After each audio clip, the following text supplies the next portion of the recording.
뭐라 적혀진 거야? 응? 응? 안녕하세요, 리모네입니다. 2001년도에 발매가 된 전설의 게임기가 있습니다. 바로 게임보이 어드밴스인데요. 발매 이후로 많은 분들의 사랑을 받아온 휴대기기로서 지금까지도 즐기시는 분들이 많은 기종입니다. 게임보이 어드밴스를 즐기는 방법은 다양한데요. 처음 출시가 된 GBA, 이후에 프로토 형식으로 출시가 되었던 GBA SP, 미크로와 같은 기기들이 출시가 되었습니다. 처음부터 백라이트가 달고 나왔던 NDSL 같은 경우에는 GBA 게임을 대응해서 즐길 수 있지만 화면이 작은 것이 여전히 문제점은 남아 있었는데요. DS의 후속 기종인 DSi-LL 같은 경우에는 GBA를 지원하지 않는 문제점도 있었습니다. 그런데 이제 한 외국 유저분께서 DS 라이트 기종에서 DSi-LL 화면을 사용할 수 있다는 개조글을 발견하게 되었는데요. 닌텐도 순정 기기만을 활용을 해서 큰 화면에 GBA 게임을 즐길 수 있는 이런 개조는 해보지 않을 수가 없지 않겠습니까? 그래서 준비했습니다. 자, 이번에 진행될 개조는 큰 화면의 신 GBA XL이 되겠습니다. 자, 이번 화에서는 실제로 게임이 플레이가 되는지 그리고 화면이 표시가 되는지를 확인을 해볼 텐데요. 우선 필요한 건 당연히 NDSL 닌텐도 DS 라이트가 필요하게 되겠고요. 큰 화면을 준비하기 위해서 DSi-LL, XL 같은 화면이 필요하게 되겠습니다. 그리고 이 두 개의 게임기를 연결해줄 커넥터가 필요하게 되는데요. 한 외국 유저분께서 PCB를 공개해줬기 때문에 PCB도 한번 인쇄해 보았습니다.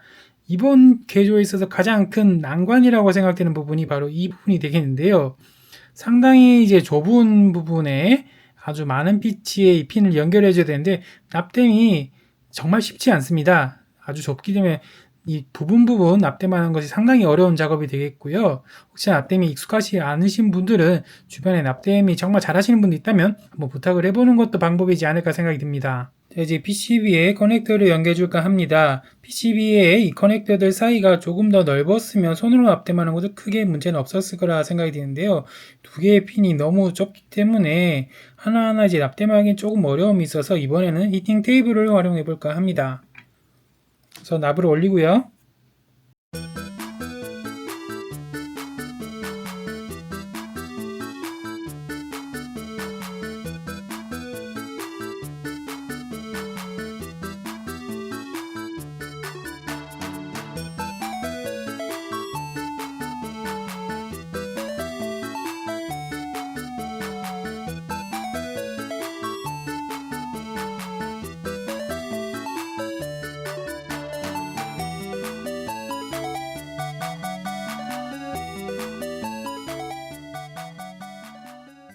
자, 이렇게 커넥터 납땜이 완료가 되었고요. 자, 왼쪽에 있는 부분에 또 하나의 커넥터 연결 부분이 있게 되겠는데 DSi-LL을 사용할 때 아래쪽 액정을 사용할 경우에 백라이트 부분이 연결되는 부분이 되겠습니다.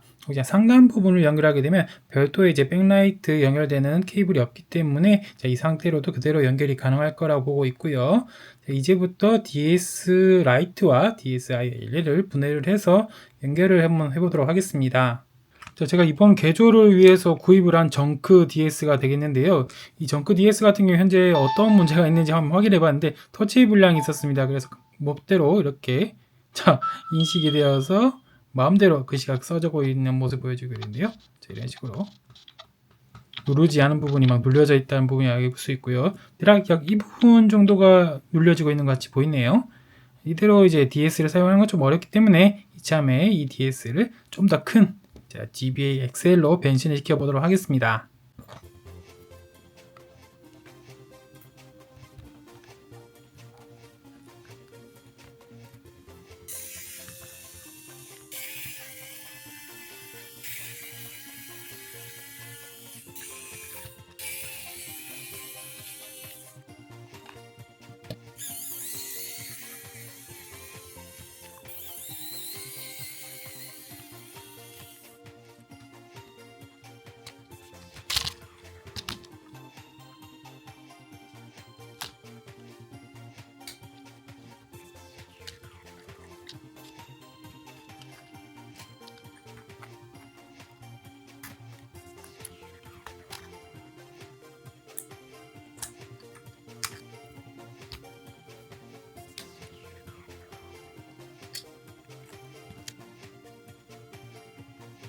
자, 그 다음 작업으로 DSLR 라이트를 분해하도록 하겠습니다.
자, DS 라이트가 이렇게 분해가 되었습니다. 외관은 좀 더러운 편이었는데 내부는 상당히 깔끔한 모습을 보여주고 있습니다.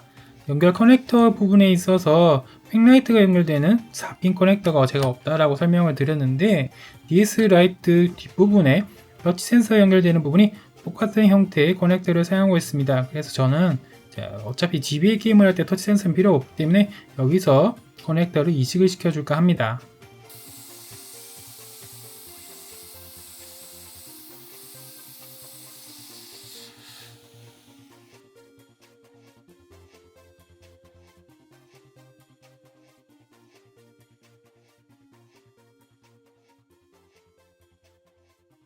자, DS 라이트 같은 경우는 배터리가 제거가 되면 초기 설정이 있기 때문에 우선 하단 화면을 연결한 상태로 테스트를 해볼까 합니다. 45핀 블랙 케이블을 준비를 해주시고 연결을 해주도록 하죠.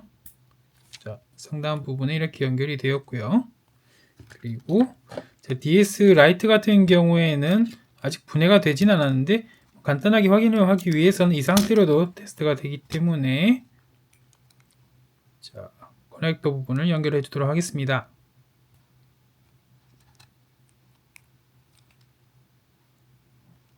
연결이 되었고, 자, 대망의 테스트가 되겠는데요. 확인해 보도록 할까요? 전원을 넣어 보도록 하겠습니다. 제발. 오!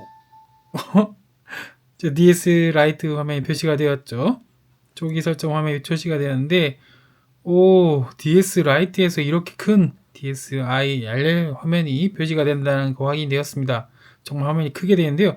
아래쪽에 있는 라이트 화면과 비교를 했을 때 상당히 화면이 커졌다는 사실을 알 수가 있습니다. 이 정도면 작은 글자들도 아주 확실하게 확인이 되고 게임하는데도 불편함이 없을 것 같습니다. 자, 하단부 액정도 한번 확인해 보도록 할까요? 연결해 주도록 하죠.